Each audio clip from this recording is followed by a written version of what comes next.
ஊக்கமூட்டும்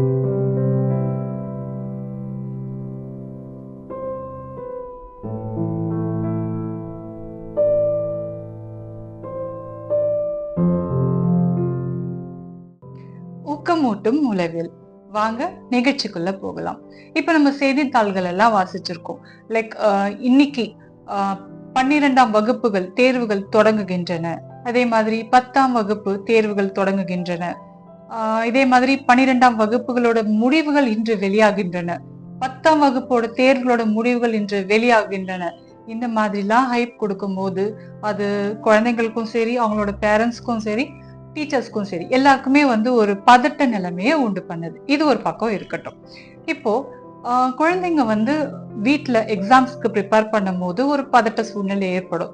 இத பேரண்ட்ஸ் எப்படி அதை கையாளலாம் அப்படின்றத உளவியல் ரீதியா நம்ம இன்னைக்கு பார்க்கலாம். இப்ப பேரண்ட்ஸ் வந்து அந்த குழந்தைங்களுக்கு என்ன முதல்ல சொல்லணும் அப்படின்னா, நீ நல்லா தான் ப்ரிப்பேர் பண்ணிருக்க, நல்லா படிக்கிற, நல்ல மார்க்ஸ் நிச்சயமா வாங்குவ. இந்த மாதிரி சொல்லும் போது குழந்தைங்க வந்து நல்லா மோட்டிவேட் ஆவாங்க, நிச்சயமா நல்ல மார்க்ஸ் எடுப்பாங்க. அதே மாதிரி இன்னொரு விஷயமா அவங்களுக்கு சொல்லணும். அதாவது இந்த மார்க்ஸ் தான் உன்னோட வாழ்க்கைய தீர்மானிக்க போறது கிடையாது. இதை தாண்டி நிறைய விஷயங்கள் இருக்கு. அந்த மாதிரி சொல்ல சொல்ல அவங்க குழந்தைங்களுக்கு வந்து ஒரு ஒரு பூஸ்டப்பா இருக்கும். அவங்க வந்து நல்லா படிப்பாங்க, நல்ல மார்க்ஸும் எடுப்பாங்க. அதை விட்டுட்டு அந்த குழந்தைங்க கிட்ட போயிட்டு, இந்த மார்க்ஸ் நீ நல்லா எடுக்கலன்னா நீ தொலைஞ்ச, உன்னோட வாழ்க்கையே இருளாயிடும், இந்த மாதிரிலாம் அவங்கள சொல்றதுக்கு இது நேரமும் காலமும் இது கிடையவே கிடையாது. இப்போ குழந்தைங்க வந்து இந்த எக்ஸாம் டைம்ல வந்து சாப்பிடுறாங்க இல்லையா, அந்த மாதிரி ஒரு வேலையாவது பேரண்ட்ஸ் வந்து அவங்களோட உட்கார்ந்து அவங்களோட டைம் ஸ்பெண்ட் பண்ணி அவங்களோட சாப்பிடறதுக்கு நேரம் ஒதுக்கணும். அப்போ அந்த சமயத்துல படிப்பை பத்தின எந்த விஷயமும் அவங்க கிட்ட பேசாம, அவங்களுக்கு பிடிச்ச மாதிரி அவங்க உலகத்துக்குள்ள போய் அவங்க கூட பேசணும், அவங்கள மகிழ வைக்கணும். இந்த மாதிரி கொடுக்கும்போது அவங்களுக்கு வந்து ஒரு இளைப்பாறுதல் நிச்சயமா அவங்களுக்கு கிடைக்கும். ஸோ ஒரு அரவணைப்பான ஒரு சூழலும் அவங்களுக்கு உருவாக்கி நம்ம கொடுக்க முடியும். மேலும் பாத்தீங்கன்னா, இப்போ குழந்தைங்கள்லாம் வந்து இப்ப தொடர்ந்து காலை மாலை மதியானம் இந்த மாதிரி அவங்க தொடர்ந்து படிச்சுட்டு இருக்கிறதுனால அவங்க வந்து ஃபெட்டிக் ஆயிடுவாங்க. அதாவது ரொம்ப டயர்டா ஃபீல் பண்ணுவாங்க இல்லையா. ஸோ இதை உளவியல்ல பேர்ன் அவுட் சிண்ட்ரோம் அப்படின்னு சொல்லும். ஸோ இதை வந்து எப்படி போக்கலாம் அப்படின்னு பார்க்கலாம். இப்போ பேரண்ட்ஸ் வந்து எப்பயுமே ஒரு குழந்தைங்களுக்கு வந்து நீ நல்லா படிச்சியா, இந்த டைம் டேபிள்ஸ்லாம் ஃபாலோ பண்ணியா, இந்த ஸ்கெடியூல் நீ வந்து கரெக்டா ஃபாலோ பண்றியா, இந்த மாதிரிலாம் கேட்கறதுக்கு ஒரு நாளும் தவறதே கிடையாது.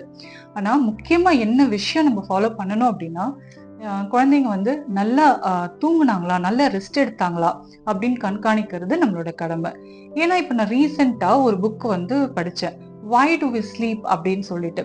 அதுல சின்ன வயசுல குழந்தைங்க சரியா தூங்காததுனால அவங்களுக்கு ஃபியூச்சர்ல அல்சைமர், டிமென்ஷியா, மெமரி லாஸ் இந்த மாதிரியான டிசீஸ்லாம் டெவலப் ஆகுதுன்னு ஆய்வுகள் முடிவு பண்ணியிருக்காங்க.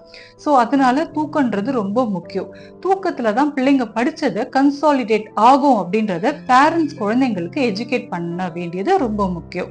அதே மாதிரி தூக்கத்துல கனவு வரும் இல்லையா, ஸோ அந்த கனவு மூலியமா தான் அவங்களோட மெமரி, அதாவது அவங்களுடைய ப்ரொசீஜரல் மெமரி ஸ்ட்ரெங்தன் ஆகும் அப்படின்ற விஷயமும் அவங்களுக்கு எடுத்து சொல்லி புரிய வைங்க.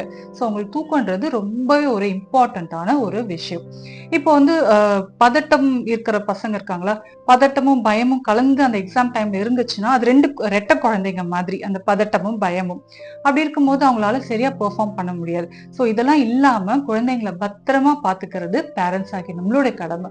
ஸோ குழந்தைங்களுக்கு ஒரு நல்ல ஒரு சூழல் ஏற்படுத்தி கொடுக்கறதும் பேரண்ட்ஸோட ஒரு முக்கியமான கடமை. So all the best students.